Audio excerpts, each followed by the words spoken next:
Hey, how's it going? My name's Liam and welcome to this Risk of Rain build guide. Today we're going to be doing a bleed collapse build and I'll be showing you how to go from this to this. Now, normally you need to pick between the two in a run since Needletick is a void item and it replaces any tri-tip daggers you get with more Needleticks. But there is another source of bleed in Risk of Rain. If you get a Shatterspleen, all your critical strikes will apply bleed. So, before we start, I want to explain bleed and collapse for any new players. Bleed is a debuff that deals damage over time to enemies. Increasing the number of bleed stacks on an enemy increases the damage done per tick. Collapse is like bleed, except that all stacks on an enemy are consumed after 3 seconds. When the stacks are consumed, they deal 400% damage for huge chunks of damage. Now, for the sake of this build, I will be using the Artifact of Command. This will allow me to choose my items, allowing me to streamline the build a bit. And I'm going to be playing without enemies dropping items. The reason for this is I think it's a bit more balanced with the normal sort of pacing of the game, but I have a few extra tricks that we can use to get some extra items. If you want to try this build, I recommend you use the Artifact of Command. You can use any other artifacts you want, but that's what I'm going with. Otherwise, just keep these things in mind during your regular runs. I'm playing as the Commando because he has the easiest time applying bleed and collapse, but you can use multi or Rex or Huntress for this. Anyways, let's get right to it. Upon landing, you can start killing enemies and search for your first chest. Turn the first 2 white items you find into Repulsion armor plates. These are going to help with early survivability and will come into play a bit later on too. For your next white item, grab a Goat Hoof for speed. And at this point, if you find any green items, turn them into regenerating scrap. Aim to have 5 at the end of the first stage, and if you don't get them, then don't stress, you can get them on the next stage. If you do get super lucky and find a red item, then turn it into a Rejuvenation Rack to double your healing. And for the next white item, grab an energy drink. Search the stage for an equipment barrel. If you don't find one right away, that's okay. If you do find one, then turn it into a Trophy Hunter's Tricorn, which will allow you to one-shot the boss and get your first boss item. Then, for the rest of the stage, turn white items into Lensmaker's Glasses for crit, and anything else into speed items. And turn green items into more scrap. Remember, we're aiming for 5 scrap by the end of stage 2. Start the boss and use the Tricorn on it.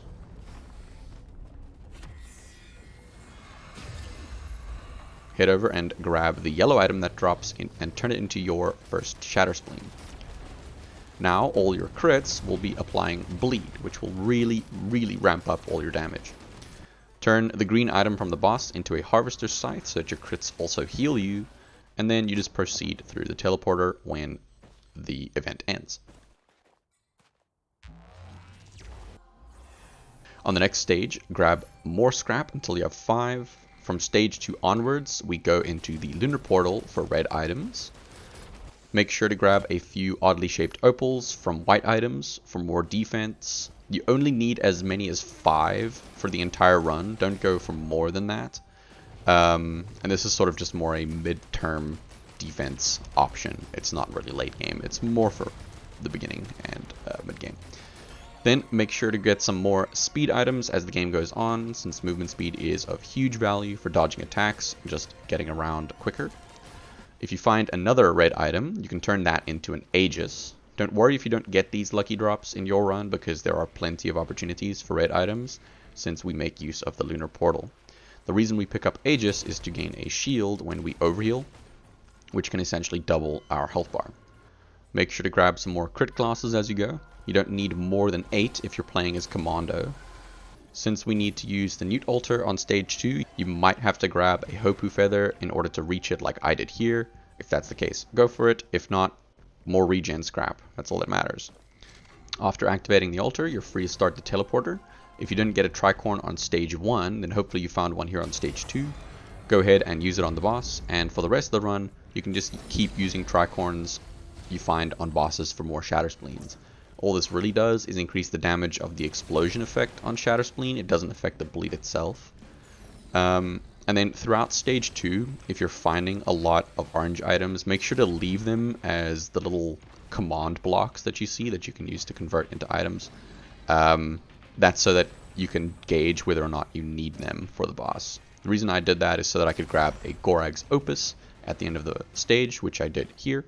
That's a huge source of attack speed, so make sure that you pick that up before you head through the blue portal. Once you beat the boss, you can go through the portal, and this is our first visit to the Bazaar between worlds. In the Bazaar, you can make use of the regenerating scrap you found. If this is going to be your first red item, make sure to take a Rejuvenation Rack. If this is your second item, make sure to take an Aegis. And if this is your third item, you can take a second Aegis. Over at the Lunar Shop, grab any of the passive items on display and turn it into a Gesture of the Drowned. This will be useful in keeping our Gorag's Opus active as much as possible. Then, drop down the pit near the portal and head into the Void Fields portal.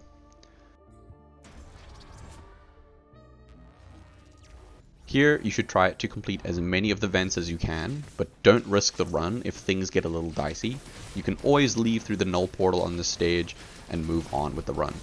The reason we come here is to get some extra items and to push the stages back by one level so that we can hopefully get some scavengers on stage 4 and stage 5. This is where those repulsion armors come in handy as well, since they reduce the void damage that you take. Start your vents, and as you go, grab tougher times from any white items that you get. You're aiming to have at least 10 of these by the end of the run. Also, make sure to turn at least 2 green items into harvester's scythes. Turn the next 2 or 3 green items into Predatory Instincts, which will give you attack speed when you crit. You don't need more than 3, but you can feel free to take as many as you want as the run progresses. After that, turn green items into fuel cells. This will further lower the cooldown of your active item, and by the end of the run, you need at least 8 fuel cells and 1 Gesture of the Drowned to make sure that your Gorag's Opus has permanent uptime. If you manage to complete all the vents, you will receive a red item. Since this is my third red, I took an Aegis. If this is your fourth one, take a laser scope, and if it's your fifth one, take another Rejuvenation Rack. Search the rest of the stage for any stray chests, and if you find any void cradles, make sure to pick up a Needletick. This goes for all the previous stages as well. I know that sometimes void cradles spawn really early on. Grab a Needletick as soon as you can. When you're ready to go, make sure to leave through the null portal. If you can't tell which is which, you can ping the portals and the name will appear in the notification bar on the bottom left of your screen. Make sure you do not use the void portal. On the next stage, you can start stacking up on tri-tip daggers. The Needletick will convert them into more Needleticks, and at this point you'll have both bleed and collapse in your build.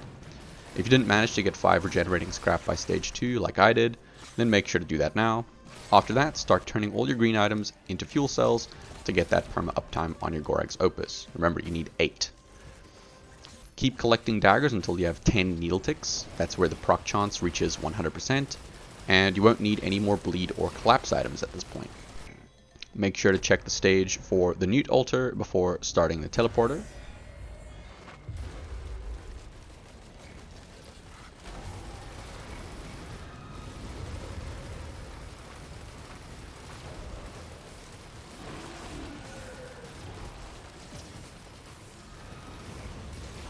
Once you've started the boss, you can make sure to turn all your boss items into Shatterspleens, and turn the green item into a fuel cell and head through the blue portal.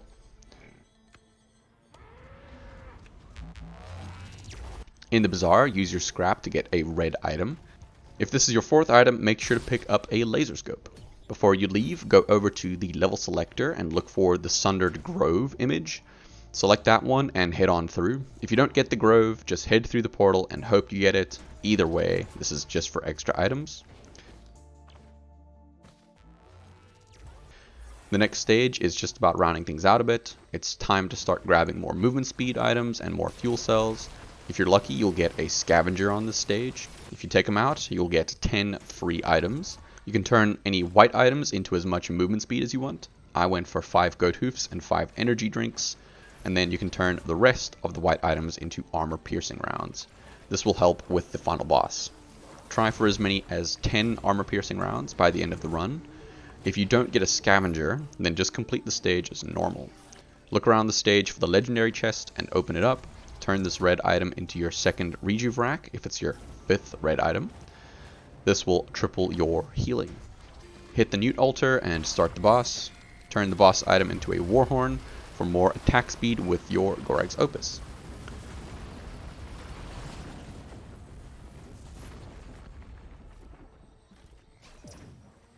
Go through the lunar portal for the last time after you beat the boss, and when you're in the Bazaar, make sure to grab another red item. This is my 6th red item, so I'm going to grab another laser scope. If you've got way more than 6, then you can start grabbing more and more laser scopes as you go. On the last stage before the boss, it's time to stack up on damage items. Keep stacking armor piercing rounds, and once you have 10, you can move on to delicate watches. Make sure that you turn all your green items into Hopoo Feathers and at least one wax Quail, which we will use on the next stage. Start up the teleporter when you're ready and fight the boss.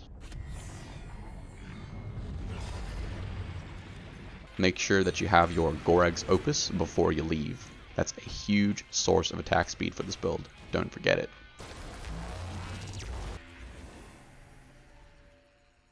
On commencement, make your way up to the soup kitchen and grab your final red item. Turn this one into a headset. Combined with your wax Quail, this will allow you to skip doing the pillars to reach Mithrix. Just run up this slope here and jump while sprinting.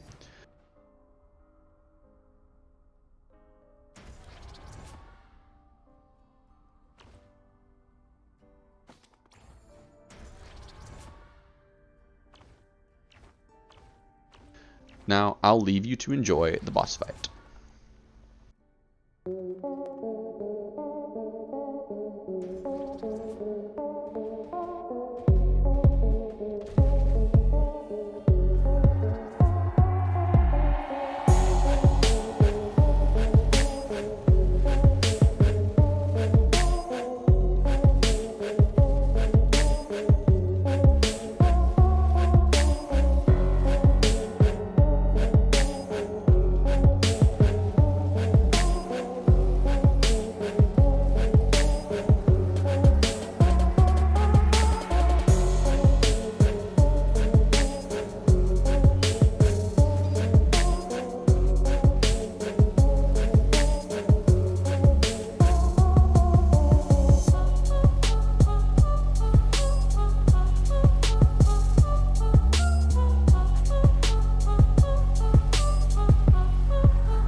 that's it for the video.